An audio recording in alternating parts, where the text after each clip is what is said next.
Hey everyone, it's Keeley here for Soy and Shea, and thank you so much for joining me for today's video where we're going to go and test drive my brand new press. Now this year I decided to bring my shower steamers back. I've had so many requests for them, but I was trying to work out how I was going to keep up with demand and make them in the shop. I do have a pneumatic press which I've had for years and absolutely love it, but it is noisy.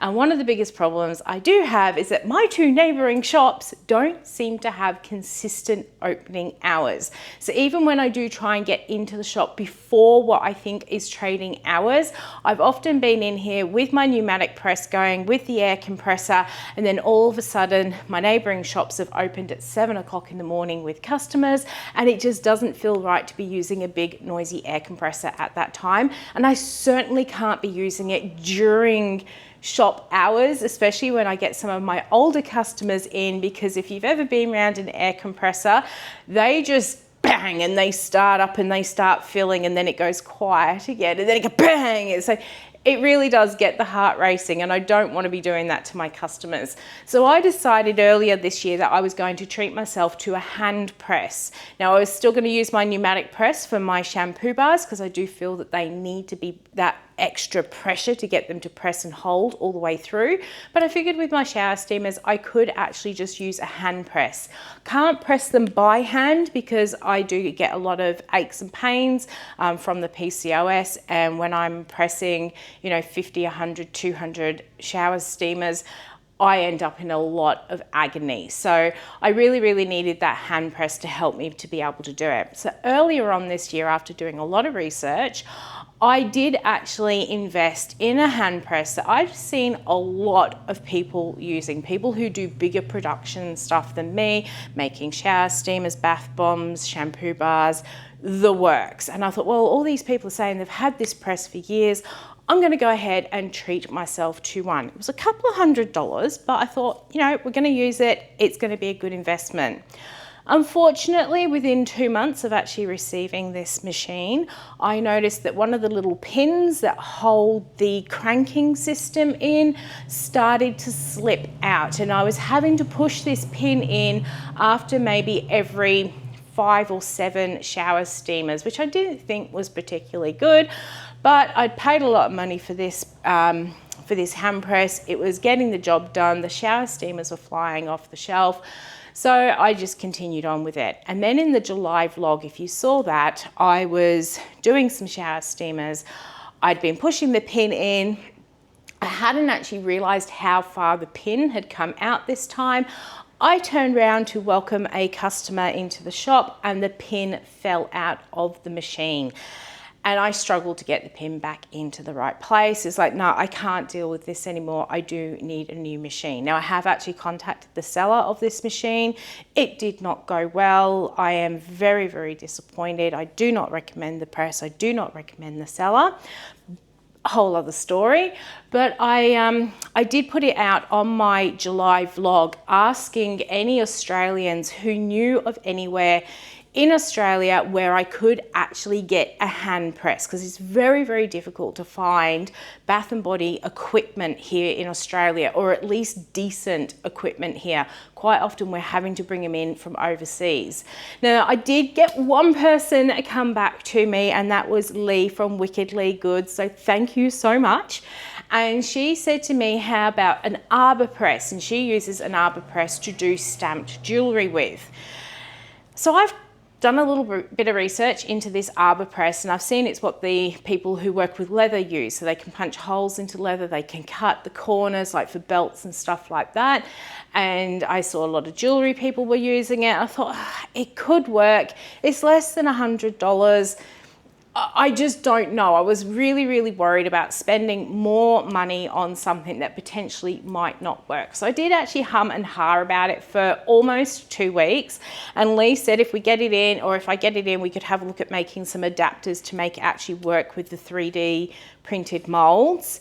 And then one day I just decided for giggles, not thinking anything would come up, I looked up Arbor Press for bath bomb making, and lo and behold, all these American businesses started popping up on YouTube, including Tammy from Walnut Creek, who all use the Arbor Press to make their bath bombs and shower steamers, and even some of them are making their shampoo bars with them as well. And I thought, all right, this looks like it could be viable. So I headed on over to the Vivor website and I ordered myself a 1 ton Arbor Press. Now that sounds really heavy, but the machine is not 1 ton. It just means it's got 1 ton of pressure when you are pushing down on it at its absolute max. So I did order that, and the reason I'm actually saying I got it from Viva, and this is the one I got, is because once I got that machine in, I sent the crank part of this machine off to Lee, who has actually created me some 3D parts to go with the machine. And today we're going to take it for a little bit of a test drive. We're going to make some shower steamers, see how well this works. And if it does work really well, if there's anyone else here in Australia, she has said that if you buy the 1 ton press from off of Vivor, you can also get it through the Amazon Vivor link, and I've left the links down in my description box.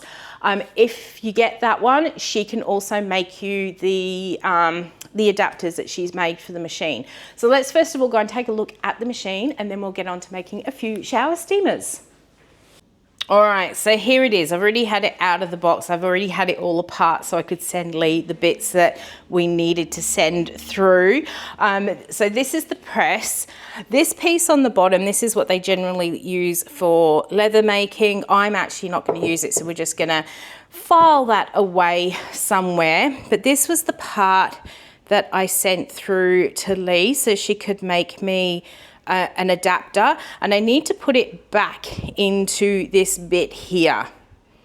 Now, one small thing with this machine, which was a little bit of an issue for me, may not be issues for other people and is easily fixed, is this machine did come with a lot of grease on it to get the moving parts working, but it's the sort of grease that I am highly sensitive to end up with contact dermatitis, and it was absolutely everywhere. So if you are ordering this machine, when you go to get it out of the box, make sure you've got a really old cloth so that you can make sure that you're not getting grease and stuff all over your hands.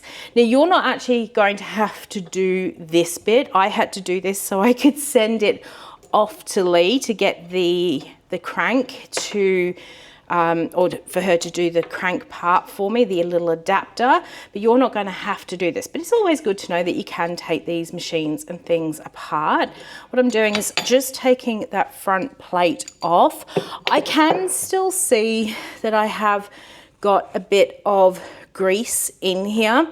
Once this grease has actually used up through, you know, working, like this was absolutely covered in grease and I've cleaned it all off. It really was well greased, this machine. Once this grease has actually all been used up, what I will actually do is put some fractionated coconut oil around here as well. If you've ever seen the videos where I've got my what machine do you call it? The lotion filling machine that I have. If you've ever seen that video, I am actually going to need this other plate for now, I think.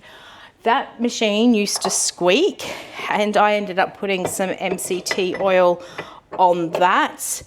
And that stopped it from squeaking, and it just meant that it was safe for bath and body use. I'm just actually popping this plate back on the bottom so I can pop that in. It is attached to the teeth on the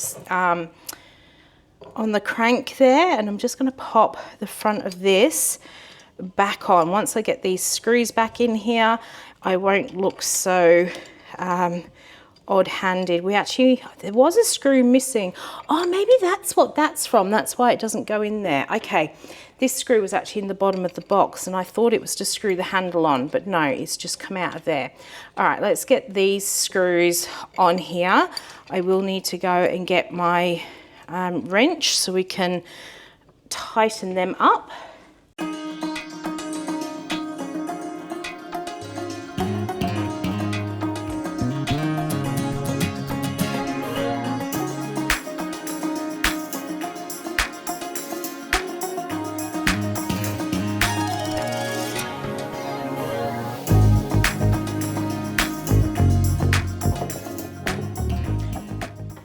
I think I made that look harder than it actually was, because I was trying to do it over the top.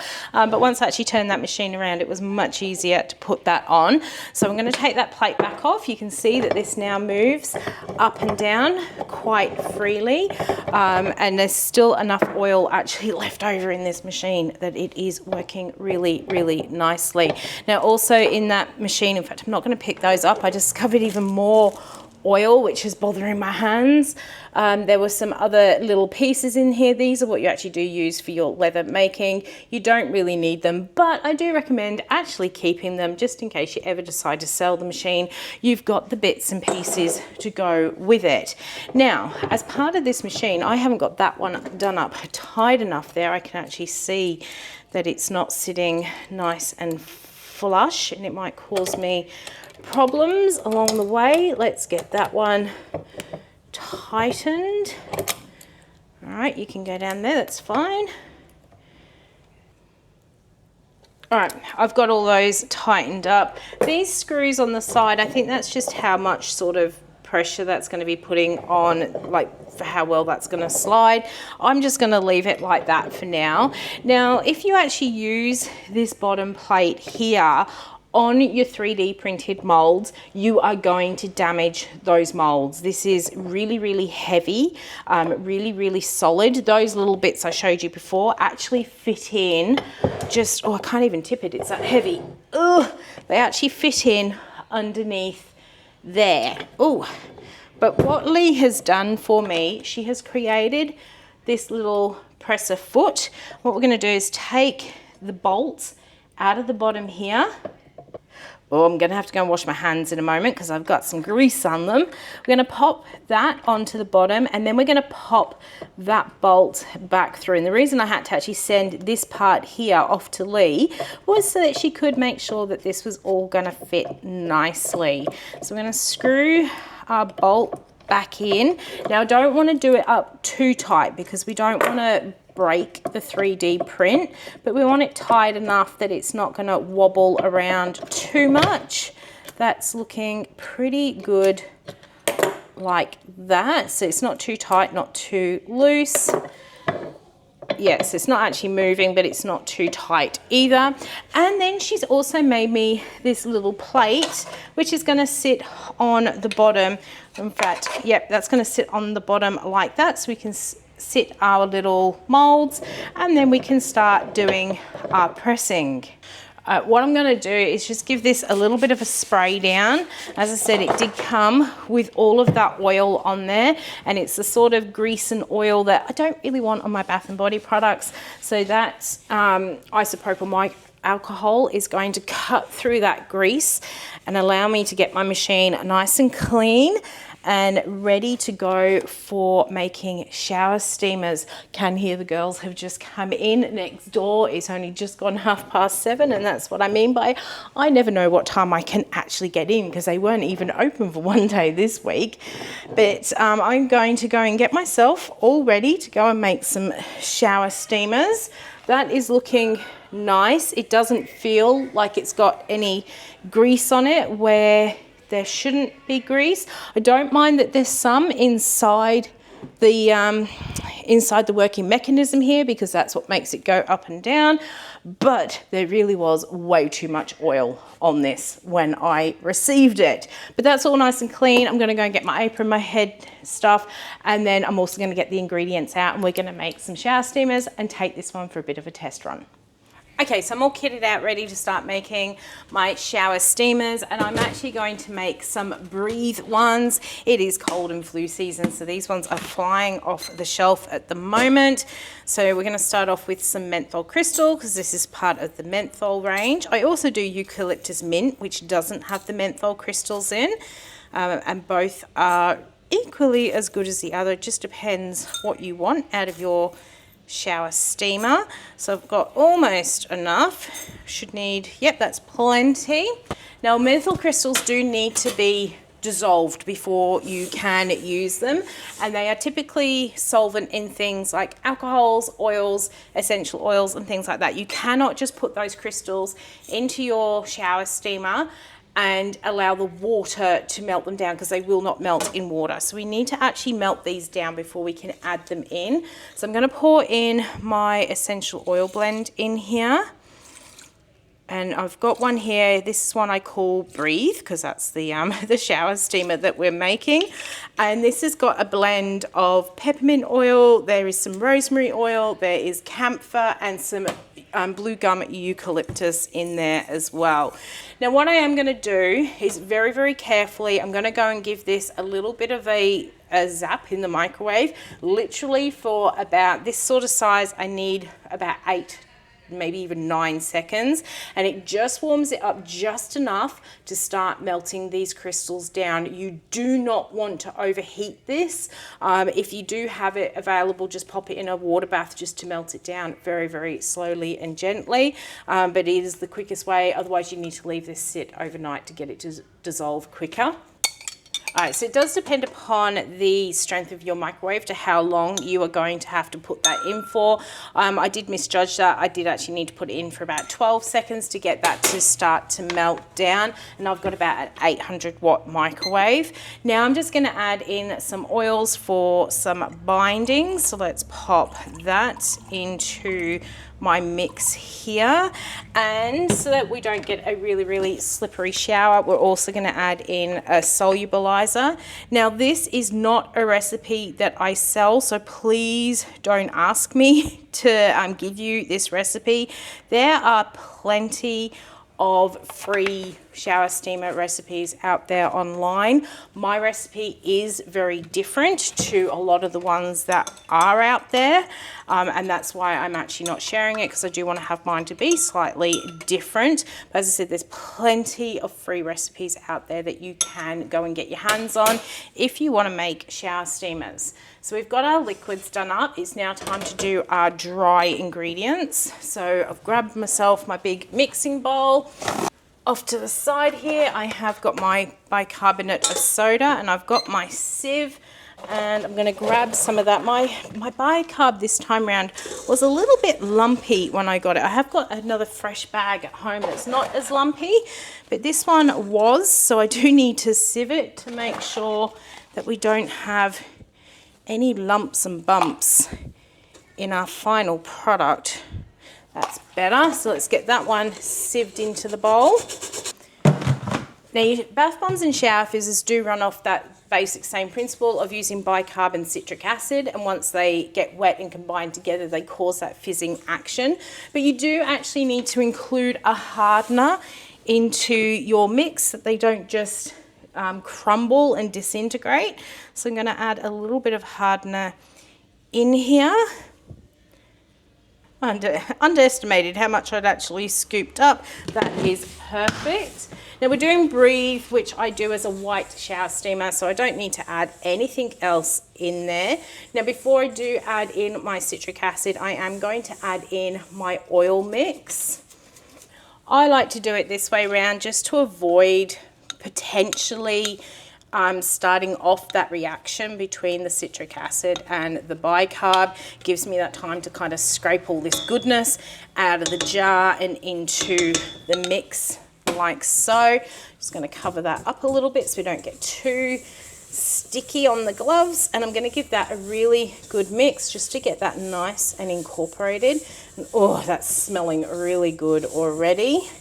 It kind of takes on, like with bath bombs, a bit of a wet sand sort of look to it. And once I feel that that has been combined enough, we're going to go and grab our citric acid, which I've already got here, and we're going to measure that into our bowl. I don't actually need to sieve this one because mine is a nice fine citric acid that I've got. Got that into the bowl. I don't need the scales right now, so we'll bring that down. Just makes it a bit easier for me to do some mixing, and we're going to get that well incorporated. All right, that is looking really, really good. It is holding together quite well too. So I think we're ready to go and give the new machine a bit of a test drive. Let me clear some of this mess away. All right, so let's see how we go with filming this next bit. It might be a little bit difficult. There is a lot of sort of bench space that I'm taking up, and the camera can only actually see so much of it.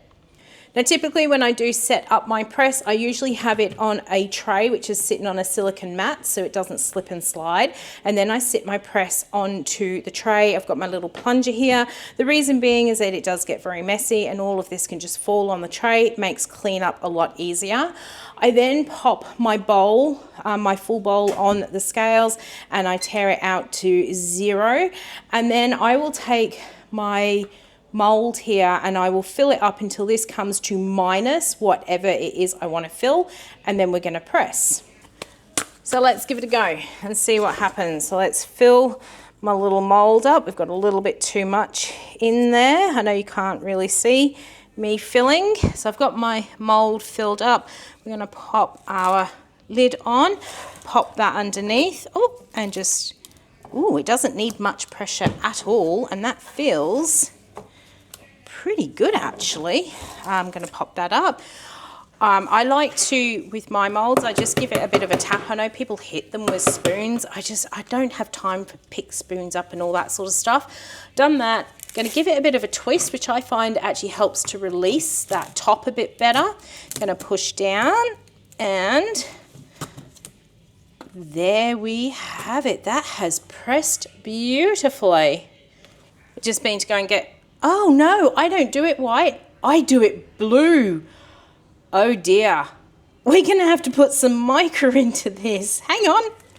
All right, let's try that again. It was a good job I actually picked up that Breathe one to go and do the sample with, because I almost picked up one of the other scents. It's actually the eucalyptus and mint in the scented range that I do as a white. And if I'd actually checked my list that's on the wall here, I would have seen I was meant to add some blue colour to it. At least I did it white and not the wrong colour. So let's get that one pressed. Give it a tap, twist, and push it out. And there we have it. It's not quite as dark as the original one because they darken when you put them into liquid, but you can see they have pushed to be the same height. Now the reason I do actually make a note of that pushing to the same height, if you did catch the July vlog where the press actually broke on me, oops, and I was having to do it by hand, like use hand pressure to push them down, you would have seen that they weren't actually pushing to the correct height, and I ended up with some that were actually a little bit thicker, weren't as compressed, and they actually did fizz away a little bit quicker as well. But I am super impressed with this. Thank you so much, Lee, for the recommendation to use an Arbor Press. I do think that this is definitely the right way to go. I just have to work out, that's it, just have to work out how to keep this to stay up while I'm doing it. One thing I will say, and I have actually discussed it with Liz, if she's going to print more of these, to actually move the thing down the bottom so that this plate actually sits a little bit further back and won't keep jumping off. But otherwise, it really doesn't actually need that much pressure from me, which is really, really nice. Give it a twist, and off it comes. I think this is going to make making the bath bombs much more enjoyable than it was with that other press. I was really, not bath bombs, sorry, shower steamers. So I was really, really excited that I bought out the shower steamers, and you know, they've been selling really well, and I think everyone has enjoyed having them back out in the range again. And I was initially enjoying making them, and then that press broke and it just became miserable to make them. I did have to make a huge batch of them the other week with the broken press. Just want to try and get this handle in the right place, and I really just did not enjoy making them, and I hate having products in my range that I don't enjoy making. If I'm going to make stuff, I want to enjoy the process of doing them. I don't enjoy making bath bombs, even though I like making shower steamers, which is one of the reasons they're just not in my range, mainly because they just fall apart on me, so I hate making them. But I am going to go through and make up the rest of my shower steamers here with this new press. So like everything, it will take a little bit of getting used to work out which way things are going to best work for you. So for example, I thought when I put this handle on here, it was going to be best to put it so it was halfway up and down, to give, so it didn't matter which way the handle fell. But I have actually worked out it's best to have a majority of your handle towards the back of the machine with a little bit up at the front, and that means I can grab it from the back, pull it up, I get a nice press on there, and when I push it back down, the weight of the handle is stopping it from actually falling back down. So now that I've worked that out, I think I'm going to get through the rest of my mix pretty quick. All right, so my Breathe shower steamers are now all done up. They just need to sit here and dry out before I can actually package them up. But I am super impressed. The last few times I have made shower steamers using that other press in the state that it is in right now, after that first batch, I know it's only a small batch, but that's all I've got room on the shelf for. After making the first batch, I usually can start to feel it in my shoulders. I feel it in my wrist from having to pull the handle and things like that. And after making that batch using this Arbor Press, I am not feeling any of those effects. So I should be able to make quite a few batches without feeling sore and tired after making them. So huge thank you to Lee for reaching out to me and suggesting the Arbor Press. It really is a very functional, versatile tool. As I said, if you are here in Australia and you are interested in getting a hand press and you don't want to spend the money getting them in from overseas, can't find a secondhand one on Marketplace or anything like that, I do recommend getting one of these Arbor Presses. And as I said before, if you actually go and get the 1 ton press from off of the Vivo website or even off of the Amazon link for them, because they sell on Amazon too, and then message Lee, she can make you the little presser foot and the plate to go with the machine as well. Now the reason I do say the 1 ton is because there is a half ton and then there's a 2 and a other number tons. Anything above the 1 ton from my research is too strong and is going to crack the 3D printed molds. And I did see that the half ton, it will work, but the 1 ton is better to have.